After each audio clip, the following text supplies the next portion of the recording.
Southeast Asian leaders are meeting for a second day of the ASEAN Summit in the Indonesian capital, Jakarta.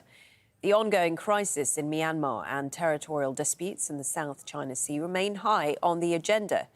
ASEAN leaders decided on Tuesday that Myanmar's military junta will not take over the group's rotating leadership in 2026. They condemned violence and attacks on civilians and agreed that there had been little progress on the five-point peace plan. The 10-nation alliance has also split on Russia's war in Ukraine. Let's go to our correspondent Jessica Washington, who is live in Jakarta, where the summit is being held. So, Jessica, ASEAN is meeting with China today. What is expected to be discussed?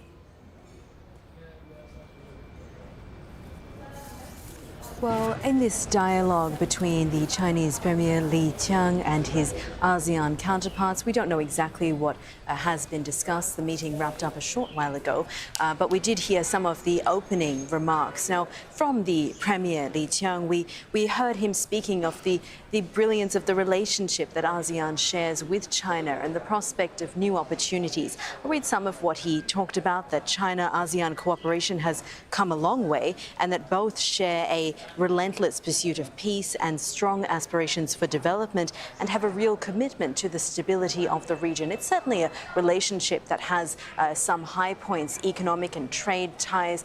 China certainly enjoys a relatively positive relationship with ASEAN, but that's not to say that there aren't these difficulties as well. These meetings are taking place just a few days after China released what it calls a new standard map, laying claim to most of the South China Sea. Of course, that's caused some agitation here in Southeast Asia, particularly for the Philippines, Malaysia and Vietnam.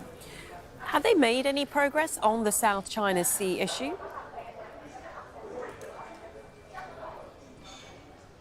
It's certainly an issue that has plagued the region for many years. ASEAN and China have been discussing this code of conduct for more than 20 years. What we do expect this week and what we have heard is that Indonesia is pushing for the ASEAN leaders and for China to at least agree to guidelines which would not actually be the code of conduct itself, but guidelines which would help them hasten the process of negotiating that code of conduct. It's certainly the most contentious issue if we're talking about the relationship between many of the Southeast Asian countries and China, and certainly one that has been in the works for many years. What we've seen from the draft communique, which does, of course, talk about this issue, is that some of the ASEAN members express concerns about land reclamations, about activities, about serious incidents in the area, including actions that put safety at risk. That statement also says that they recognize the need for new initiatives with regards to this matter. So certainly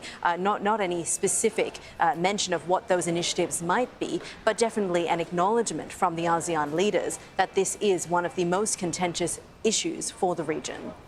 OK, thank you for that. Jessica Washington there live for us in Jakarta.